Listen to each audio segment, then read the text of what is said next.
Thanks very much indeed. It's been a thrill sitting in the audience for the last 2 days and hearing all of these fine speakers.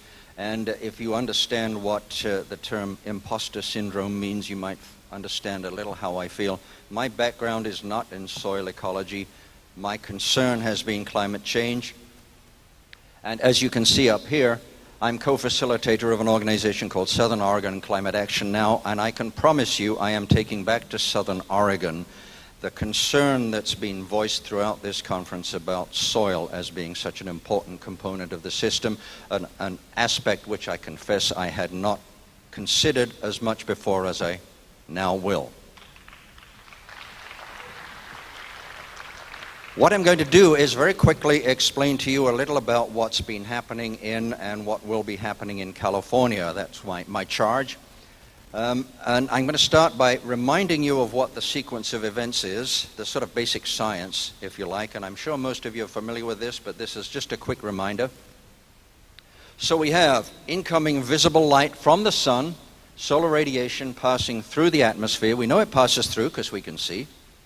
It hits the surface of the earth, and then it rebounds back as heat. We have this strange transformation of visible light into heat, which radiates back into the atmosphere, and that gets absorbed by gases in our atmosphere, and I think we're mostly familiar with that. The point I'm making is it's not the heat from the sun that's doing it, it's the heat from the surface of the earth radiating back out.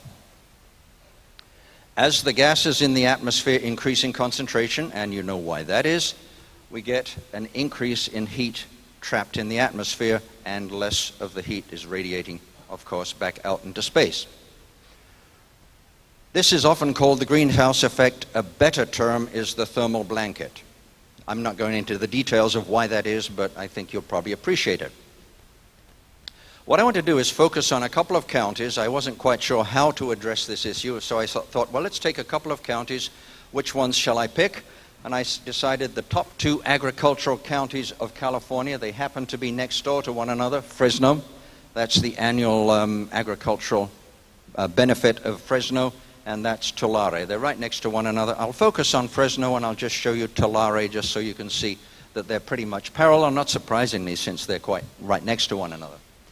I'm going to show you quite a lot of data that come from a site, and this is part of the, I guess, the imposter syndrome. Most of the stuff that I'm going to show you is incredibly available. There's nothing secret about any of this. And a lot of this comes from the USGS site here. So if you want this information from any other county in the contiguous United States, you can get it from this site. So let's start with Fresno County, and we're looking at mean maximum temperature.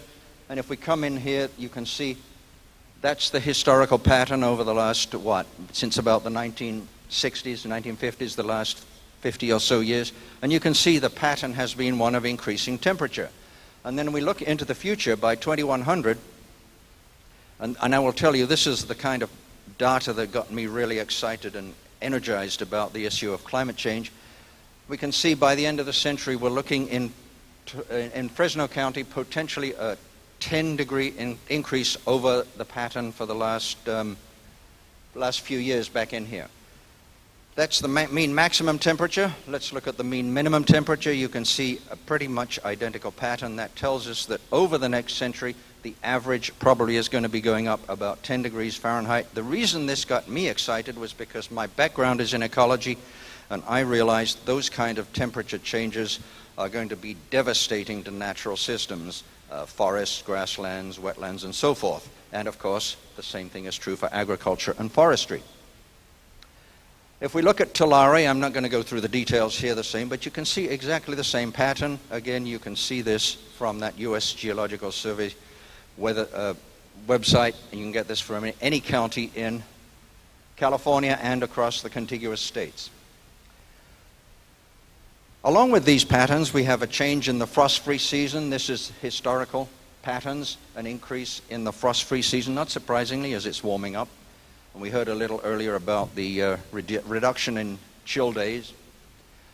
Projected changes in the frost season, you can see it's potentially going to be increasing. The frost-free season is increasing. A longer growing season. Hey, looking good, folks. Maybe this is great for agriculture, but not so fast. The other side of the coin, of course, is we're getting increasing temperatures. A good way to measure those is number of days over 100 degrees. We saw the increasing temperatures a moment ago. Heat waves are really dramatically challenging to plants, to crops, to wildlife as well. So if we look at the low emissions scenario through the century, we're looking at an increase. I'll go back one. Look at California, Central California. You can see an increase in the number of days over 100 degrees. If we look at the high emissions scenario, and the difference between the low and high emissions scenario is essentially the following.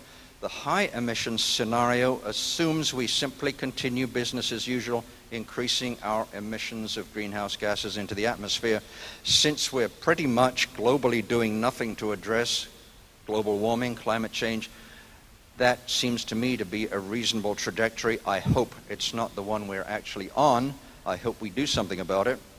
Of course, many crops shut down when we are experiencing temperatures like that.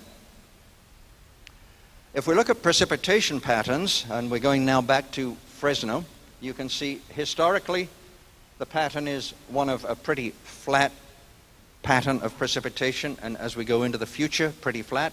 I should make the point, the red line here is that business as usual scenario.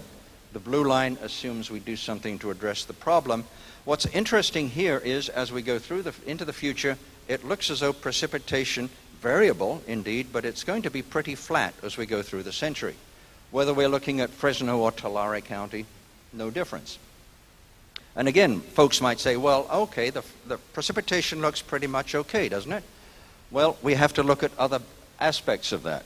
One of the aspects of precipitation which is important is its seasonality.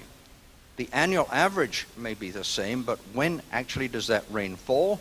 And what we find is winters, looking up here, maybe Northern California may be a little wetter, Southern California pretty much of a wash. If we go through the seasons, we now go to spring. Maybe Southern California a bit drier, Northern California not much different.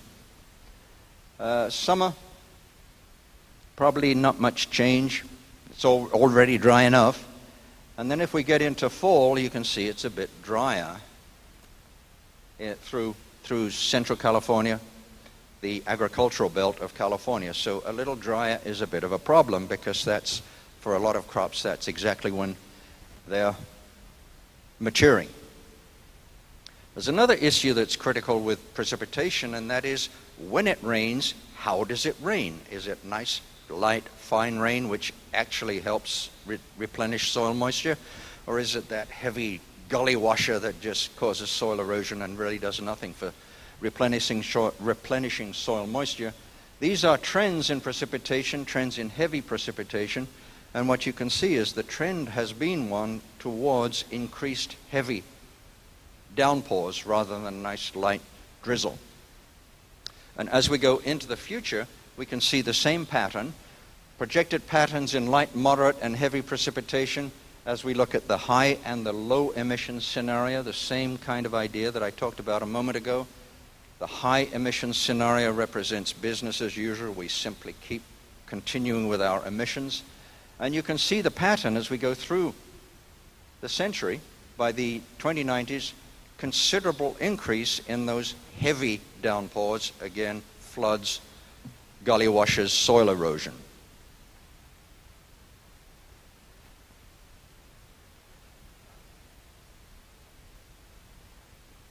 That was a remarkable effect that I wasn't expecting.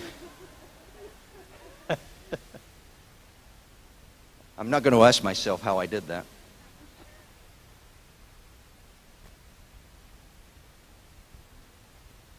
This is a brief summary. Okay, this is the consequence for soil moisture. Up the top here we can see Fresno.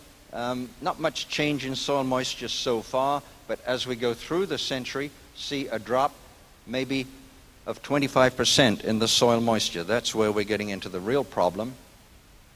Again, RCP 8.5 represents the business as usual scenario.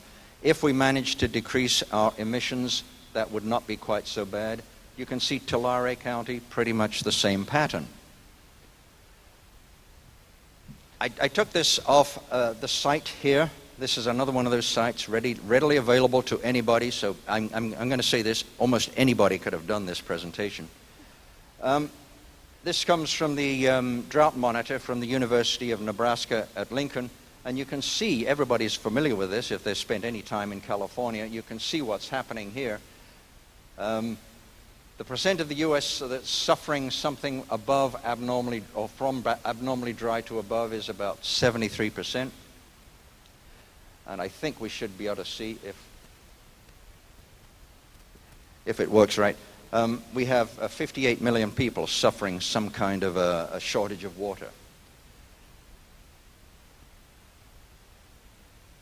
Up to 20, there's a recent study that's come out, and that suggests that the current drought that we're experiencing, about 20%, up to 27% of the current drought is actually a response, the responsibility of anthropogenic global warming. So folks are actually looking at this, not surprisingly, and asking the question, is anthropogenic global warming responsible? And the suggestion is at least up to 27% of it might be. There's a paper that came out recently by Toby Alt, looking at assessing the risk into the future. And what we can see is the risk into the future for an 11-year drought is something like 50%. So what we're experiencing now has a good chance of continuing, maybe 11 years. But in the same paper, he also explored continued drought. So we're looking at a 20 to 50% chance of a 35-year drought. So what we've been experiencing up until now is quite likely to continue into the future. So we shouldn't be ever looking at what we're seeing and saying, oh, it'll be back to normal next year, because the evidence suggests we're going to be continuing with this drought. And I'm just closing back to the soil issue right here to make the point that what we should be doing, because we are experiencing this drought condition and are likely to be experiencing it for some time, is everything we can to maintain soil moisture. And not surprisingly, we've done it again. Well, it's okay, you saw the slide. Not surprisingly, one of the solutions to that is to increase the carbon biomass, organic matter concentration of the soil. Thank you.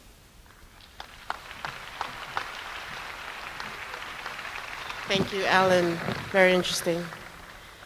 Our second speaker is Brock Dolman of the Water Institute at Occidental Arts and Ecology Center.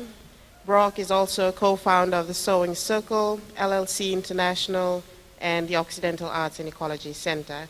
He's a wildlife biologist, permaculture designer, and watershed ecologist, and has worked as a permaculture educator and consultant in numerous countries internationally and in the US. He's also been featured in several award-winning films and has served as an appointed commissioner on the Sonoma County Fish and Wildlife Commission. Welcome, Brock. How you feeling, Richmond? Woo, woo, woo, woo. Hi, y'all. Well, we'll just keep giving up the thanks to Miguel and everybody here for this amazing conference, and I'm happy to be here with y'all and talking about water and the idea of California and the crisis and the solutions. And here we go. Let's see if I can get the right button to work. But I'm interested in this idea, and I'll unpack a little bit about planet water and the idea of thinking like a watershed. And I live and work at this Occidental Arts and Ecology Center. How many people have been out to OAC? Anybody out there? Woo, lots of hands. Love it. Little small nonprofit in West Sonoma County there, and I run our Water Institute, and that's the Watershed Advocacy Training, Education, and Research Institute. So I was appreciating the talk earlier about agroecology. I've been into agroecology since I was 3, and my dad did 3 tours in Vietnam. And so searching for tadpoles in a rice paddy in Okinawa, I learned about biology and biodiversity and agriculture, and eventually went to UC Santa Cruz with a double major in conservation biology and agroecology. But what I do want to start with is really getting clear and bringing us back to home, and I really appreciate the young brother today who gave it up for the fact that we're all indigenous to this earth. And this amazing planet here, which is better known and should be known as planet water, it's not planet Earth. When we look out there in the universe, it's really planet water. And the cool thing about this planet is that it's the only place in the known universe where life is endemic. Endemic means it occurs nowhere else. And until somebody can hook me up with an authentic alien from some other planet and I can really get clear that that's real, life is endemic to this planet. It's the only known place in the universe where life occurs. It's an incredible miracle. And as a biologist, I'm certainly not interested in going and moving to the moon, even though I understand they found some frozen water on the dark side of the moon. Dark Side of the Moon was a great album name by Pink Floyd. It's not a place to go colonize. We have the most amazing planet right here to live on, and it's full of water, right? So here's the deal. The water cycle and the life cycle are the same cycle. No water, no life. And so for those of us who want to honor life on this planet, to have a probiotic perspective, where life is carbon-based and mostly water. And so I'm deeply into the pro-life movement. And that's pro-life of all species, of all generations, for all time. And the interesting thing about this is that sustainability at some level ought to be understood as our ability to sustain the cycles of life. And currently we've been talking a lot about the carbon cycle in the relationship to soil and atmospheric carbon, but also the hydrologic cycle, the water cycle is fundamental. And the interesting thing about the water cycle is that in essence the volume of water, the quantity of water on planet water is finite. The noun is finite. But because it's a solar-driven cycle, and I'm completely into nuclear-powered desalination. I want one nuke plant 93 million miles away called the sun, and I want it to desalinate the ocean and run the hydrologic cycle on the planet. And basically the cool thing about that is that the verb of water is infinite. Although it's annually and inequitably distributed on this planet, and saguaro cactuses ought to chant down the rainforest as water hogs, but ultimately we've got to learn to live within the hydrologic budget that comes to our watersheds on an annual basis. And as we just saw some data, that delivery of the mother waters is radically changing. I'll let you stare at this for a little bit while I try to unpack it, but to be clear about it, when we talk about greenhouse effect or thermal blanket moving into what then would be called global warming, resulting in changing climates or climate change, every fundamental indicator out there that the scientific community tells us this is happening, this is occurring, is a water-based indicator. The melting of the poles, the rising of snow levels, the rising of sea levels, the increase in drought, the increase in floods, ocean acidification. We're worried about atmospheric warming. Well, oceanic warming, the warming of the thermal mass of the oceans, is going to run for 1,000 years. And so every fundamental indicator, because the planet's running a fever, it's a fossil fuel fever based on the oligarchy. We got to get off the oil and get back to the soil, which is obviously the title here. But until we do that, how we begin to relate with the changes is directly related to the fact that when water goes from a solid state to a liquid state, it's a cooling reaction. And therefore the planet's going to melt off every scrap of solid it can to try to break this fever. It should be no surprise that in fact the poles and the glaciers are melting all over the world. And then when it goes from liquid to vapor, when you sweat, you know that's a cooling reaction. So to break the fever, we're going to run a swamp cooler, and the thermodynamics aren't that complicated on this planet, although you may think it's global weirding. So some of you just want to punt, maybe, and you're just like in bottle shock here, and you're thinking, great, my salvation will be delivered to me in a plastic bottle by a multinational corporation who privatized somebody else's water somewhere, or just filtered tap water and sold it to me for 1,000% more than the municipal tap water, which we have control of and is more regulated. And if you're prone to believing that, I would argue you're a tad bit, right? Get clear about it. Don't be so naive to believe that your water is going to be delivered to you by a corporation. It's the people's water, and it's a public trust resources. It's the planet's water. And so you've got to get back into the headwaters and start from the summit, in this case a mural of Mount Hood in Portland, and connect to that relationship that you bunch of bipedal saxosaline solution may have started as a glacier in the Sierra at some point. And then basically try to figure out how do we think like a watershed and envision the watershed from the ridgeline to the river to the reef, right? Ridgeline to river mouth, and ultimately connect where you live within that system from top to bottom, and at some point understand the place upon which where you live. Become a topophiliac and really honor the topography of where you come with respect to water. I wrote a little booklet many years ago that's available on our website as a PDF if you want, called Basins of Relations there. And I do like to point out the question of, do you know where your watershed is tonight? At some level, figure that out. But as Luna Leopold, a wonderful professor who passed some years ago out of Berkeley, this idea that the health of our waters is the principal measure of how we live on the land. And if you believe you live on planet water, then the health of the planet water, is a principal measure of how well we're doing living on the planet. And I think connecting back to the question of what would water want is fundamental. So I work a lot on stormwater management, like what happens to the water when the rain comes down and it hits the land. And we either have a perceptual problem where we perceive that stormwater is a problem, and therefore we pave it, we pipe it, we pollute it, we plunder it, we profiteer from it, we plow it. Or do you see stormwater as a solution? You're going to slow it, spread it, sink it, store it, and share it. And that's literally a philosophical and perceptual opportunity to have a change or literally have a watershed moment, if you will. But all of that watershed moment has to begin in the headwaters, which is the water in our own damn heads, right up here, people, right? And the task of the day is to mitigate cerebral imperviousness, to infiltrate the information in the head, in the hearts, and the hands, and get into what I would refer to as ecosystem restoration.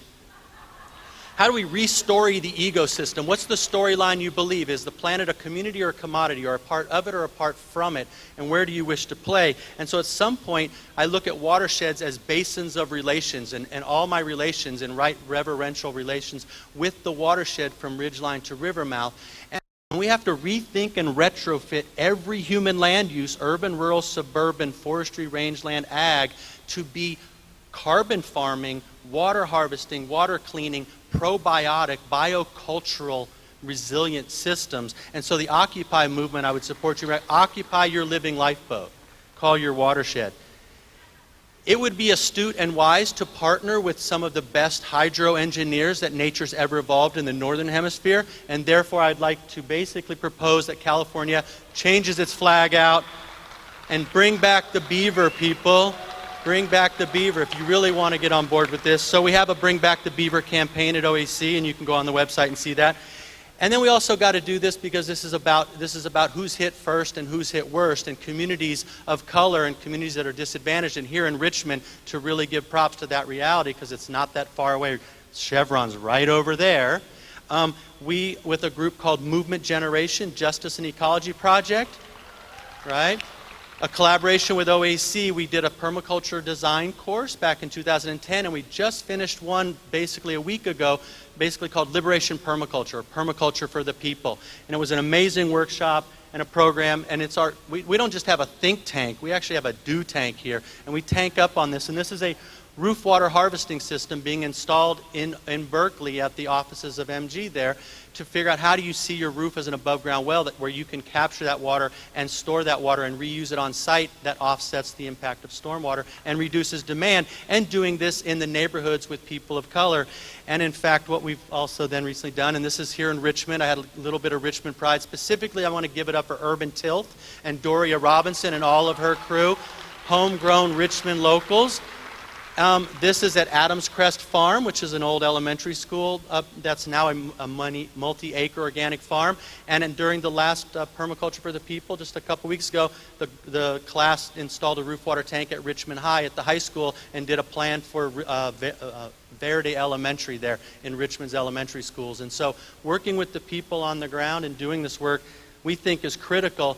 And yet we've also got to think it up at big scale and such. And so I've been a part of the California Roundtable on Water and Food Supply. We have a number of booklets that you can read out there, but a couple of them just to reflect on is, one of them is that we put out is the idea of moving from storage to retention and rethinking water. We don't technically live in a water scarce area, we live in a storage scarce area. The question is what is the just means of storage? Is it behind a big chunk of concrete in all of our rivers that some individual with a lot of money, because we know the old phrase water flows uphill to money in California and elsewhere, Or do we have a decentralized and democratically distributed and relational opportunity to store water in the soil in food-bearing systems within local communities for water security? So have a look at those. And then we also, with OEC and the California On-Site Water Association, have been working on a statewide policy group here called the California Decentralized Water Policy Council, right? So we've worked for years to help legalize gray water systems. We're about to start up on a compost toilet system. Imagine if you stopped defecating in water and defecated in the carbon cycle instead of the hydrologic cycle. Get the shit out, people. Think about it, right? And at some point you got to speak truth to power, and that may mean you step up to the mic at the Board of Soups in your little salmon suit, and if it's a hot day in Santa Rosa, then wear shorts because you're going to be sweating bullets in that little foam suit. But at some point, my mantra is really what I call conservation hydrology, and I'm really interested in how do we have a regenerative, rehydrative, receiving, recharging, retaining, releasing, reverential rehydration retrofit, right? So what does that water rehydration revolution look like? And I think we can do this by connecting with photosynthesis, by connecting with soil, by connecting with water, but ultimately we have to connect with ourselves, and that's going to be a solar-powered revolution. And you spell solar power S-O-U-L-A-R. It's the power of our souls to get back to connecting with our birthright and our birth responsibility to live in a good way on planet water, and I thank you for your attention. Thank you, Brock.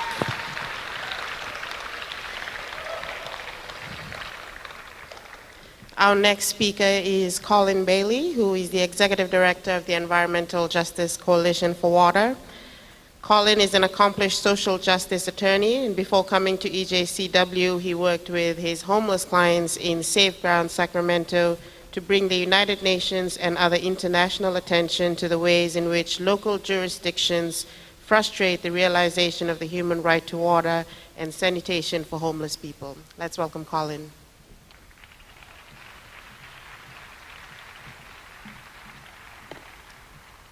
Thank you very much. It's a pleasure to be here. I want to thank Brock and Alan both for both energizing presentations as well as the organizers. I don't think they're still here, but I want to give a shout out to my former professors at UC Berkeley, Ignacio Chapela and Miguel Altieri. I once accompanied Ignacio to Stern Grove, and he held up a handful of soil and linked the entire history of the birth of the universe to social justice through the lens of soil. And I think that had something to do with what I do today. I come to you as the Environmental Justice Coalition for Water Director. We are a statewide organization of grassroots, community-based organizations, tribes, and intermediary organizations, including faith groups. For those of you who were lucky enough to hear Janaki speak from California Rural Legal Assistance, you will know one of our members and the great work that's being done there. I would also be remiss if I didn't mention that the North Richmond Shoreline Open Space Alliance is also one of our members, and they have an upcoming October 3rd festival, which I highly encourage you to attend. EJCW is now a 15-year-old organization, and as an environmental justice organization, our work is expressly race-conscious. We deal with power, and we try to build that power by organizing people and money, and using law and policy to change systems. And we think that ultimately sustainability and our resilience as a people are intimately linked with justice. Let me put this forward. So in California, you may or may not be aware that 28 million people, by the state's own estimates, get their drinking water from a contaminated source. The vast majority of us are privileged enough to live in a community where we have the wherewithal to treat it to drinkable standards, but upwards of 2 million people, perhaps more, in fact we don't know, which is one of our campaigns, live without access to safe, reliable water. This has implications for water affordability, and its access certainly has implications with climate change and a whole variety of other aspects. I am hoping to go short so we can actually get some questions. This is decidedly a racialized phenomenon and has very much to do with the history of formal racial apartheid in California as well as elsewhere.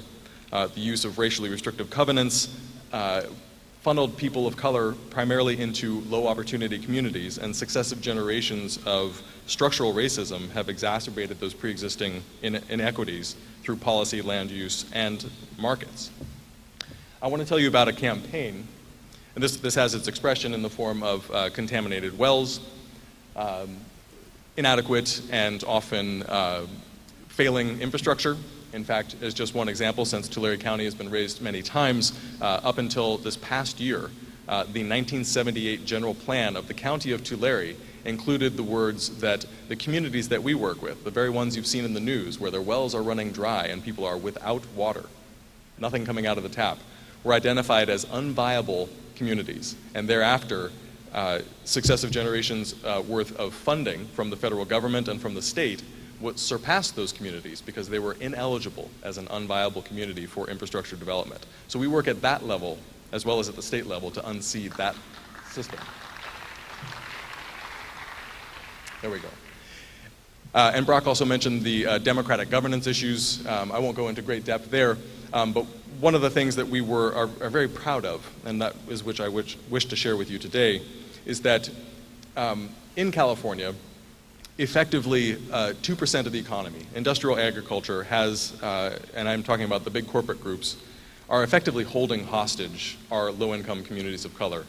And in 2009, the Environmental Justice Coalition for Water and our allies around the state got it in their heads that we would conduct an insurgency to that corporatocracy. And I want to share with you what it means. Excuse me, packaging up. These are some of the communities. Here's another one of our members, the Asociación de Gente Unida por el Agua, out of Tulare County, working with the regional water boards to stop contamination in their communities. We got it in our heads that we would advance a human right to water campaign. And if someone would be so kind as to cue up the 2-minute video, we'll run right through that.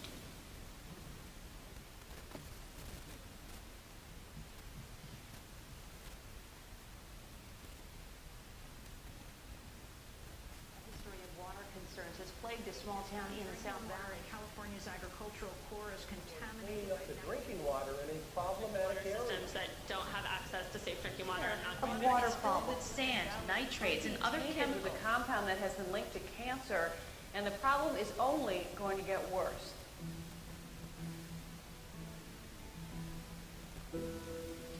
We have found lead, arsenic, perchlorate. Everywhere that we go, we find something. There's high concentrations of nitrates and there's dichloropropane. People get sick, gastrointestinal problems, nervous system problems, problems with their skin. I noticed after the shower, bundles of hair would just fall off. We have to go out and buy water for cooking, for drinking. There's people that are spending 15-20% of their income on just water. It's virtually impossible to find clean drinking water here. This is not a privilege. This is a humane thing. People should have good water. Water is a human right. El agua es un derecho humano. Water is a human right.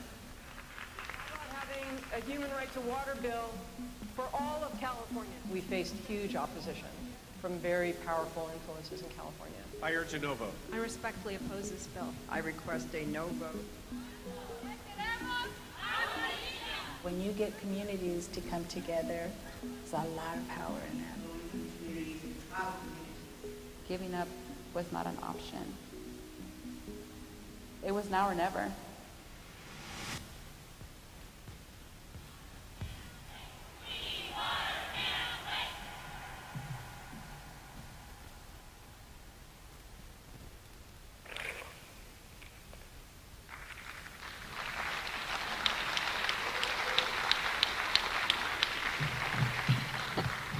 All right, thanks. My apologies that it wasn't quite loud enough. I hope you all got the gist. In effect, after a 4-year campaign that involved getting a human right to water law passed out of the legislature and then vetoed by then Governor Arnold Schwarzenegger, communities from all over California continued to rally. In 2011, we passed a human right to water package that was in fact signed by the governor, including SB 244 by then Senator Wolk, which requires general plans to actually plan to meet the water needs of disadvantaged communities around the state. And then in 2012, we'll just cut to the chase, After 5.5 years of extremely hard organizing by communities all around the state, Assembly Bill 685 was passed and signed by the governor, which declares for the first time anywhere in the United States that it is the law of California that every human has a right to safe, clean, affordable water for drinking.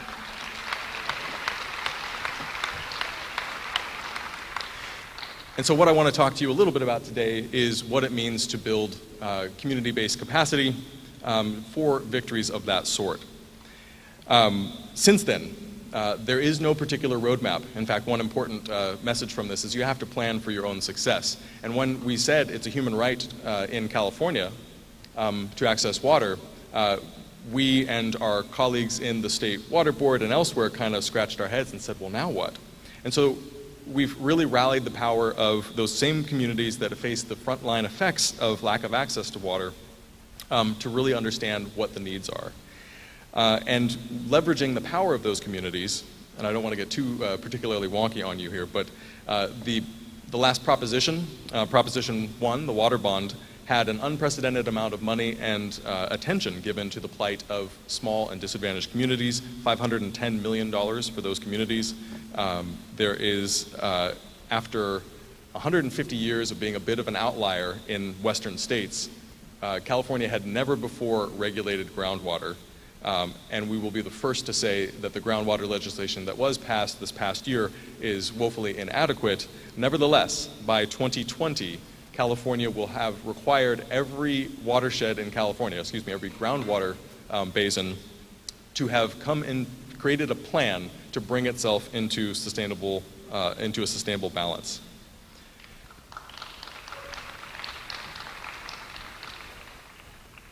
After having passed the Human Right to Water bill, we continue to work with the State Water Board, which I will say, though we don't agree on everything, we are probably under the Brown administration experiencing a bit of a renaissance in terms of the receptivity to environmental justice concerns. They will, in the next couple of months, put forward a far-reaching and very progressive resolution in support of the implementation by all of their regional boards of the Human Right to Water. We've got communities that have submitted reports and advocacy at the United Nations. And the reason I mention this is that the work that we do is both multi-forum and multi-scalar. So we've submitted reports to the Committee to End Racial Discrimination, to the Universal Periodic Review, and have a pending hearing before the Inter-American Human Rights Commission, all of which address the racially discriminatory practices of the state of California and our allies around the country vis-a-vis water. Those will help us to highlight those impacts and drive solutions that we have pending both in law and policy. We've used effectively, I think it was mentioned that my background is as an attorney. Here's the actual language of the bill. We have litigated successfully. So our clients in the field have just recently won a case challenging the weakness of the state's regulation of industrial agricultural runoff. And they will have to go back to the drawing board, and we'll be right there with them. We have, like many of you do, engaged in leadership development, and with the end result that several of our coalition members have in fact been appointed to regional water boards and then sit in formal positions of authority.